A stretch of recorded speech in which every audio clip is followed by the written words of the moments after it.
August 17, 1945, near Amarillo, Texas. The chains hit the dirt with a metallic crash. For a moment, nobody moved.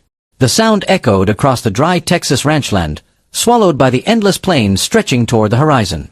A hot wind pushed dust through the air. Somewhere nearby, cattle lowed in the distance. Leather saddles creaked. Boots scraped against hard-packed earth. And standing beneath the blazing afternoon sun, a group of German women stared in disbelief. They looked down at the chains lying in the dust. Then back at the man who had removed them. The cowboy adjusted his hat. His weathered face revealed little emotion. He wasn't smiling. He wasn't trying to make a speech.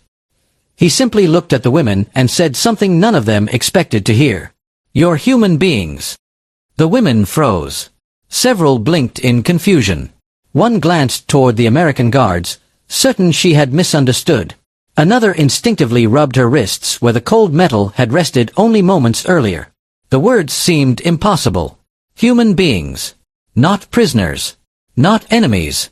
Not Nazis. Not captives. Human beings. For years they had been told a very different story. America was supposed to hate them. Americans were supposed to seek revenge. The war had ended only days earlier. Europe lay shattered.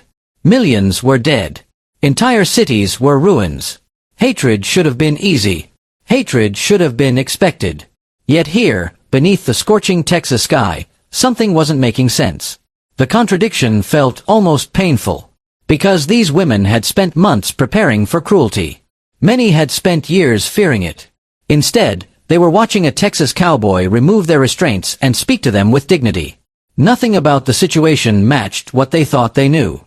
And that made it far more unsettling. The heat pressed down relentlessly. Sweat gathered beneath worn clothing. Dust coated shoes. The smell of sun-baked earth mixed with livestock and dry grass. The ranch stretched for miles in every direction. Open land. Big skies. Endless horizons. For many of the German women, it was the first time they had ever seen a landscape like this. Back home, Europe felt crowded. Ancient towns. Narrow roads. Church steeples. Stone buildings. History everywhere. Texas felt different. Wild. Immense. Almost unreal. A few women exchanged nervous glances. None of them knew why they had been brought here. None of them knew what would happen next. And after everything they had experienced during the war, uncertainty had become its own kind of fear. Only weeks earlier, many had been trapped inside a collapsing Germany. Bombs had fallen from the sky. Food had become scarce. Rumors spread faster than facts. Every day seemed to bring another disaster. Then came surrender. Then captivity. Then transport. And now this. Texas. Of all places. The journey itself had felt impossible. An ocean away from home. An ocean away from everything familiar. The women had carried fear with them the entire way. Fear of imprisonment. Fear of humiliation. Fear of revenge. Years of wartime propaganda had painted Americans as ruthless enemies. The stories varied. But the message remained the same. Capture meant suffering. Capture meant punishment. Capture meant losing your humanity. That belief had become deeply rooted. Which is why the cowboys' words felt so shocking. They challenged something larger than the chains themselves. They challenged an entire worldview. One woman later remembered feeling suspicious. Not relieved. Suspicious. Kindness felt harder to understand than cruelty. Cruelty would have made sense. Cruelty would have confirmed everything she expected. But kindness created questions. And questions were dangerous because they forced people to reconsider what they believed. The cowboy bent down and picked up the chains. The metal rattled softly. The women watched every movement. Still unsure. Still waiting. Still expecting the situation to change. But it didn't. The guards remained calm. The ranch workers returned to their tasks. The cattle continued grazing in distant fields. Life carried on as though nothing extraordinary had happened. Yet for the women standing there, everything had changed. Because something had just cracked. Not the chains. The assumptions. The certainty. The stories they had been told. And the strange thing was, This wasn't the first surprise America had delivered. Nor would it be the last. The real mystery wasn't why the chains had been removed. The real mystery was why these women had expected something so different in the first place. What had they believed? What had they been told? What experiences had brought them from the ruins of Germany to a Texas ranch thousands of miles away? And perhaps most importantly, why would a Texas cowboy show compassion to people who had once belonged to an enemy nation? The answer lies far beyond this dusty ranch. It begins in a Europe consumed by war. A Europe where fear shaped daily life. A Europe where propaganda filled newspapers and radios. A Europe where millions of ordinary people struggled to understand a conflict growing larger and more destructive with every passing year. Because before those chains fell into the Texas dirt, before the cowboy spoke those unexpected words, before the women questioned everything they thought they knew, there was another story. A story of war, hunger, loss, survival, and a journey that would carry them across an ocean toward an encounter none of them could have imagined. To understand why that moment mattered so much, we have to go back. Back to Germany. Back to the final years of World War II. Back to the beginning of a journey that would transform enemies into something neither side expected. To understand why those words struck so deeply, we have to leave the Texas sun behind and return to a very different world. A world of sirens. A world of shortages. A world where fear seemed to arrive with every sunrise. Germany, summer 1944. The war had already lasted nearly 5 years. For many German women, exhaustion had become normal. Air raid sirens screamed through cities day and night. Windows rattled. Walls trembled. People stopped conversations mid-sentence and rushed toward shelters without even thinking. The sound had become part of life. Children recognized it. Grandmothers recognized it. Everyone recognized it. When the sirens began, hearts immediately raced. The question was always the same. Would this raid hit our neighborhood? Or someone else's? The smell of smoke often lingered over entire cities. Factories burned. Rail yards burned. Apartment buildings burned. Even when bombs were not falling, reminders of war were everywhere. Broken glass. Blackened brick walls. Empty lots where homes once stood. Entire streets carried scars. Yet daily life continued. It had to. Women stood in ration lines before dawn. Some waited hours for bread. Others waited for potatoes. Many returned home with less food than they expected. The shortages worsened month after month. Meat became rare. Butter nearly disappeared. Fresh fruit became a luxury. Families learned hundreds of ways to stretch tiny amounts of food. Soup became thinner. Portions became smaller. Hunger became familiar. One German woman later described dreaming about food every night. Not cakes. Not feasts. Just bread. Simple bread. That was how desperate things had become. But hunger was only part of the story. Fear lived beside it. For years, the German public had heard constant messages about the enemy. Radio broadcasts repeated them. Newspapers repeated them. Posters repeated them. Americans were dangerous. Americans hated Germans. Capture would bring humiliation. The enemy could not be trusted. Many people accepted these claims. Others doubted them. But during wartime, fear often fills the spaces where facts should be. And by 1944, facts were becoming difficult to find. The war was changing too quickly. Every week brought new rumors. Some said Germany would develop miracle weapons. Others whispered that defeat was unavoidable. Nobody knew what to believe. Yet one reality became impossible to ignore. The front lines were moving closer. Much closer. American, British, and Canadian forces were advancing from the west.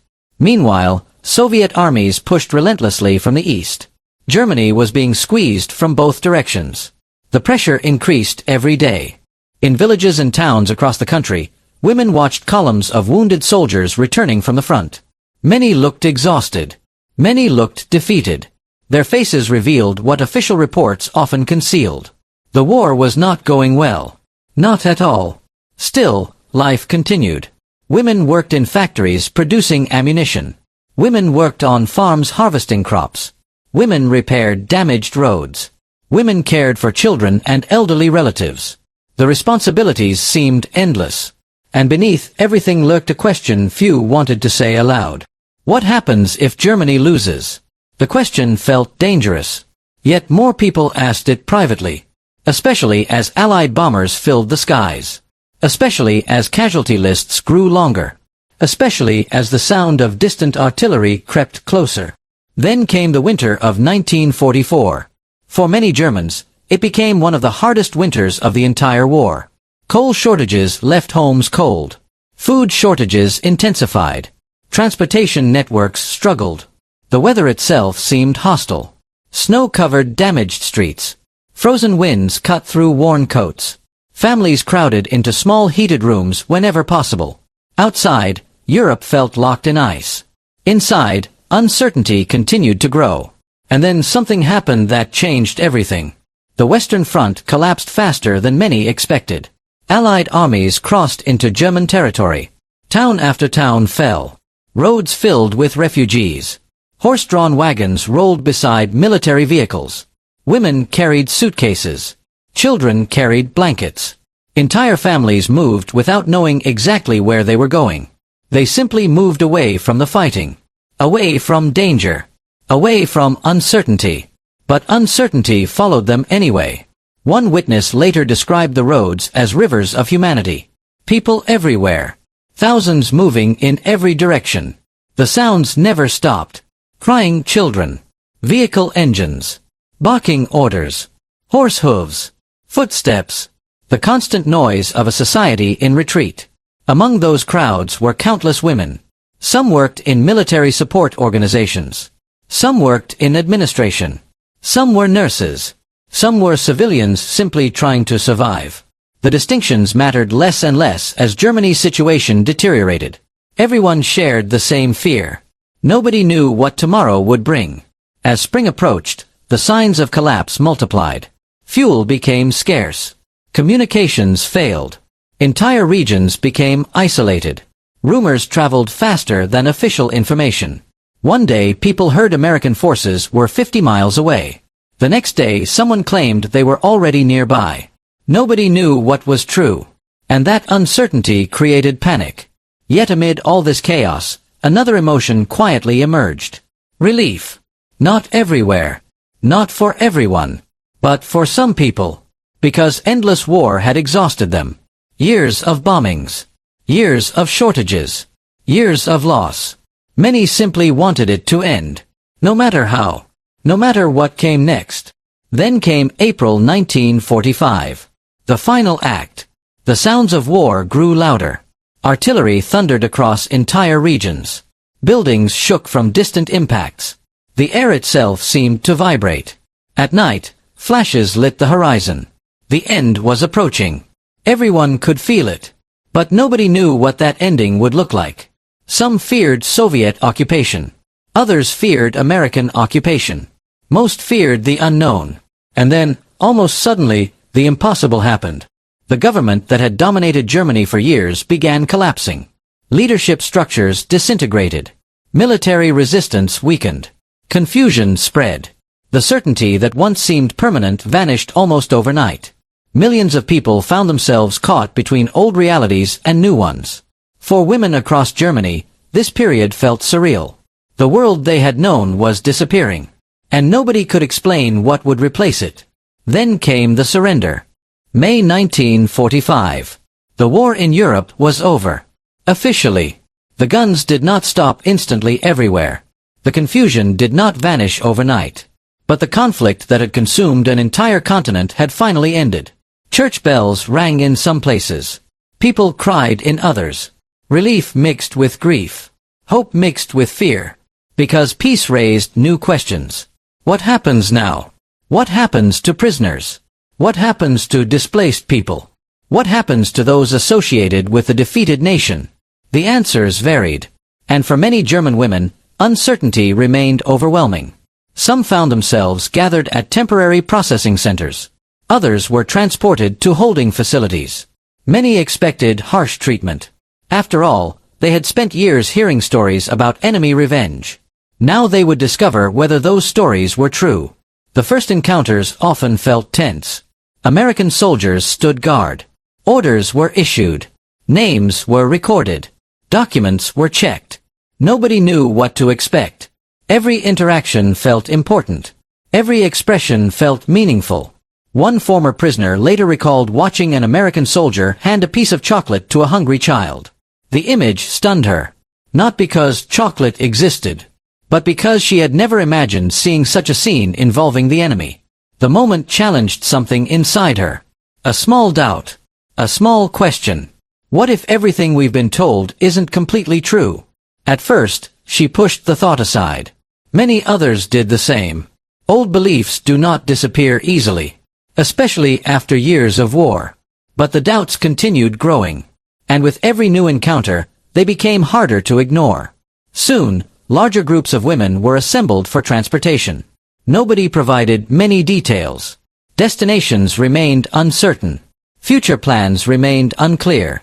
The women packed what little they owned. A few photographs. Extra clothing. Personal keepsakes. Small reminders of home. Many expected to remain somewhere in Europe. Very few imagined what would happen next. Because something extraordinary was already being planned. A journey across an ocean. A journey to a country many had never seen. A country they had spent years fearing. America. The announcement spread quickly through the holding areas. America. The reaction was immediate. Some women became frightened.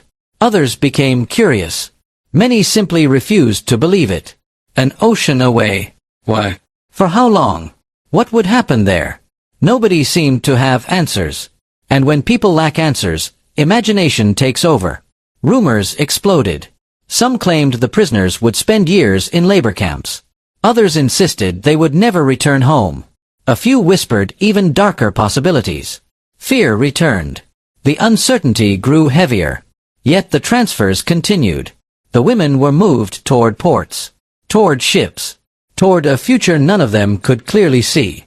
And before long, they would step aboard vessels bound for a distant land of ranches, cowboys, enormous skies, and unexpected acts of humanity. But something even stranger was about to happen. Because the journey to America would challenge almost every assumption these women carried with them. And the first surprise would arrive long before they ever reached Texas. The harbor smelled of salt, fuel, and uncertainty. Gray waves slapped against the docks as groups of German women stood waiting beside their luggage. Some carried small suitcases. Others carried bundles wrapped in blankets. A few possessed little more than the clothes they wore.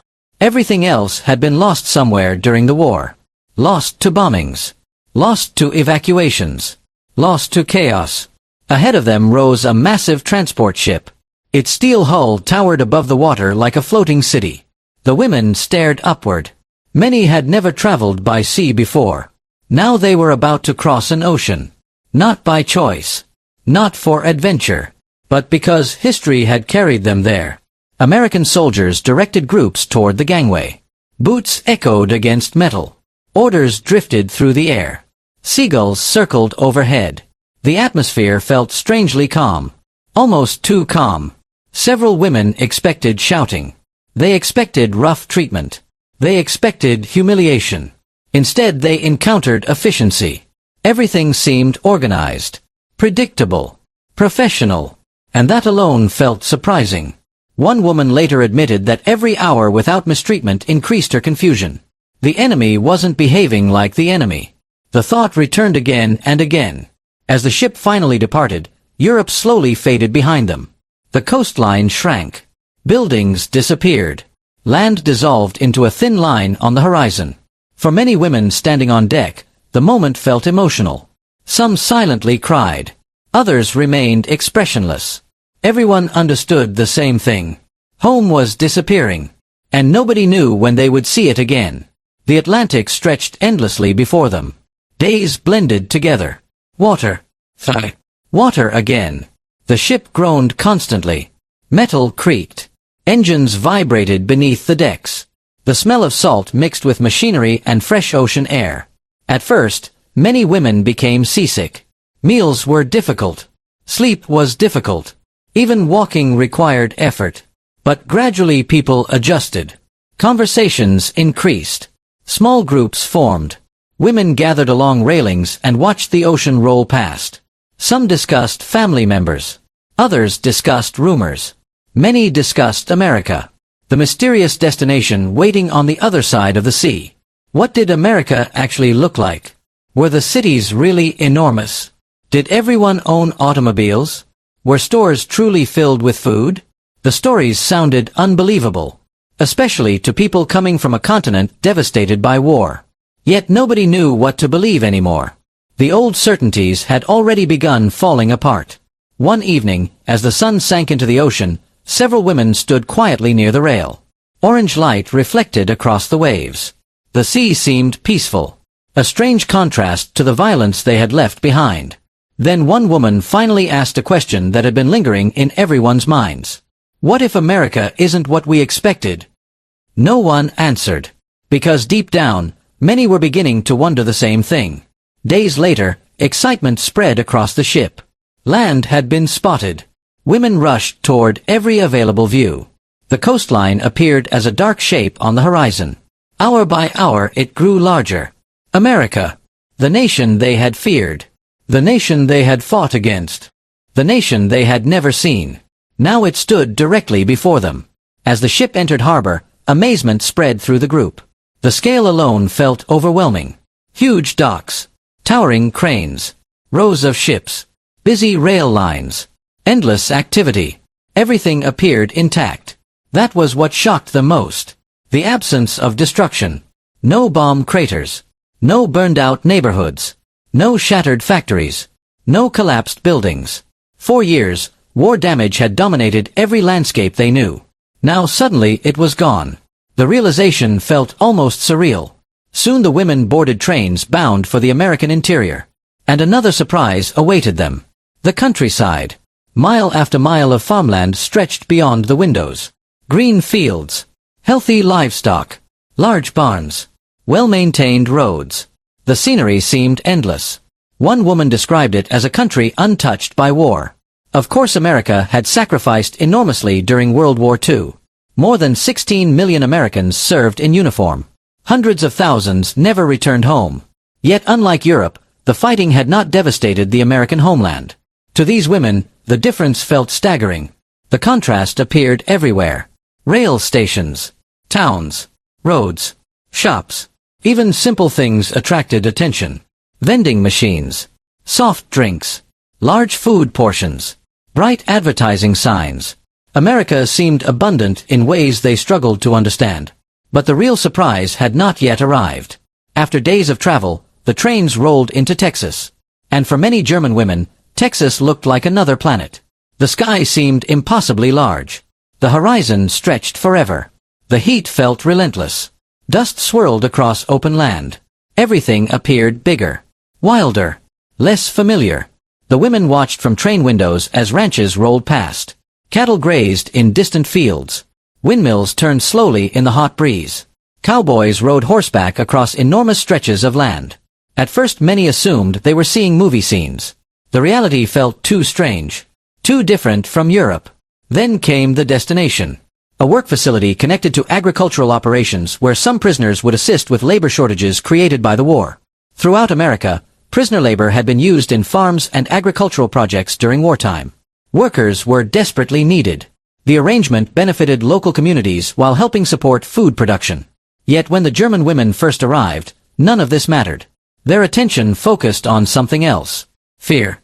Because they were still prisoners. And prisoners expected restrictions.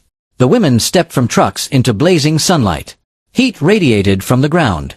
The smell of dry grass filled the air. Cicadas buzzed loudly. Nearby cattle moved lazily through fenced pastures. American ranch workers observed the newcomers from a distance. Among them stood several cowboys. Wide-brimmed hats. Dust-covered boots. Sun-weathered faces. Everything about them looked unfamiliar. Some women felt nervous immediately. Others avoided eye contact. Years of propaganda still lingered. Years of fear remained difficult to erase. Then came the moment. The moment none of them forgot. The women were assembled near a work area. Several still wore restraints used during transport procedures. Nothing unusual. Nothing unexpected. At least not yet. A cowboy approached. He looked at the restraints. Then at the women. Then back at the restraints. For a few seconds he said nothing. The hot wind continued blowing across the ranch. Dust drifted between them. The women waited. Unsure. Cautious. Prepared for almost anything. Then the cowboy shook his head. "What are these for?" One of the guards responded. The conversation was brief. The women could not hear every word. But they noticed something changing. The cowboy's expression hardened. Not toward them. Toward the situation. Moments later he walked forward. Reached for the restraints. And began removing them. The women stared. Certain they were misunderstanding. Surely this wasn't happening. Surely someone would stop him. No one did. One restraint fell away. Then another. Metal struck the dirt. Clink. Clank. The sound seemed louder than it actually was. Perhaps because nobody expected to hear it. A German woman instinctively stepped backward.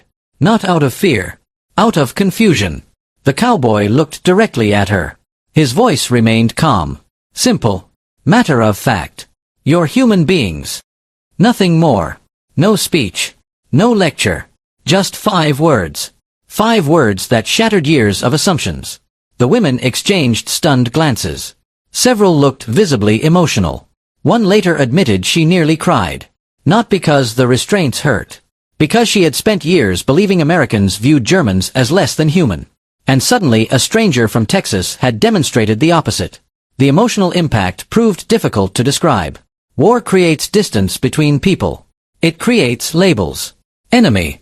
Prisoner. Foreigner. Threat. Those labels often become stronger than reality. Yet in that moment, the labels briefly disappeared. Only people remained. And what happened next shocked everyone even more. Because removing the restraints was only the beginning. The real transformation would occur during the weeks that followed. Weeks filled with conversations. Unexpected kindness. Shared work. And moments that forced both Americans and Germans to reconsider what they thought they knew about each other. The Texas cowboy had opened a door. Now the women were about to discover what waited on the other side. The chains were gone. But long after the metal disappeared, the memory remained. For the German women standing beneath that Texas sun, the moment did not instantly erase years of fear. It did not magically undo the trauma of war. It did not erase the bombings. The hunger. The loss. The uncertainty. Nothing could do that. Yet something important had happened. A barrier had cracked. And once a belief begins to crack, it rarely returns to its original shape. In the days that followed, life on the Texas ranch settled into a routine. The women worked. They helped where needed. They learned new skills. And slowly, cautiously, conversations began. At first, they were simple. A few words exchanged while working. Questions about tools. Questions about livestock. Questions about daily tasks. But over time, those conversations grew longer. The women learned that many of the cowboys had family members serving overseas. Some had brothers fighting in Europe. Some had sons stationed in the Pacific. Some had already received telegrams delivering terrible news. The war had touched them too. That realization surprised many of the prisoners. Because for years, they had imagined Americans only as distant enemies. Not fathers. Not brothers. Not ordinary people carrying their own grief. Yet grief was everywhere. It existed on both sides of the war. The uniforms were different. The languages were different. But loss sounded remarkably similar. One former prisoner later remembered a ranch worker showing her a photograph of a young relative who had been killed during the war. The cowboy said very little. He simply looked at the photograph for a moment before putting it back into his pocket. Nothing dramatic happened. No speech. No grand lesson. Just silence. And somehow that silence said more than words ever could. Because suddenly the war felt different. Less like nations fighting. More like families suffering. The weeks passed. Summer slowly drifted toward autumn. The relentless Texas heat softened. Evening breezes became cooler. Long shadows stretched across the ranchland. And with each passing day, suspicion slowly gave way to familiarity. The women discovered that the cowboys enjoyed telling stories. The cowboys discovered that the women enjoyed listening. Laughter became more common. Conversations became easier. The fear that once dominated every interaction gradually faded into the background. Not completely, but enough. Enough for trust to begin growing. And trust was something many had not expected to find. Especially not in a prisoner camp. Especially not among former enemies. Yet history is filled with unexpected moments. Moments that refuse to follow the script people imagine. This was one of them. Of course, life remained complicated. The women were still prisoners. They still missed home. Many worried constantly about family members in Germany. Letters often arrived slowly. Sometimes not at all. News from Europe remained uncertain. Entire cities had been devastated. Millions were displaced. Nobody knew exactly what awaited them after the war. Those worries never disappeared. But something else existed alongside them now. Hope. Not dramatic hope. Not unrealistic hope. Just the quiet belief that perhaps the future would be different from what they feared. Eventually, discussions about repatriation began. The war was over. The world was rebuilding. And slowly, arrangements were made for prisoners to return home. The news produced mixed emotions. Joy. Relief. Anxiety. Excitement. Because home was no longer the place they remembered. Germany in 1945 was a nation in ruins. Entire neighborhoods had vanished. Factories stood silent. Railway networks struggled to function. Food remained scarce. Families wells. But because of what happened afterward. Because the story challenged expectations. It challenged stereotypes. It challenged assumptions about enemies and allies. And perhaps that is why it endured. Historians often focus on enormous events. Major battles. Political leaders. Military strategies. Those things matter. They shape nations. They influence history. But history is also built from smaller moments. Moments between ordinary people. Moments that never appear in official reports. Moments that quietly change lives. A Texas cowboy removing restraints from a group of German prisoners will never rank among the most important events of World War II. Yet in another sense, it reveals something essential about the conflict. It reminds us that war operates on two levels. There is the level of governments, armies, and politics. And then there is the level of individual human beings. The second level is often forgotten. Yet it may be the most important. Because wars are fought by people. Suffered by people. Survived by people.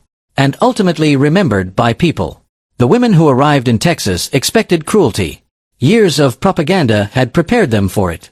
Instead, they encountered something far more powerful. Dignity. Respect. Humanity. Not perfect humanity. Not flawless humanity. The war had left wounds on everyone involved. But even within that damaged world, moments of compassion remained possible. That lesson matters.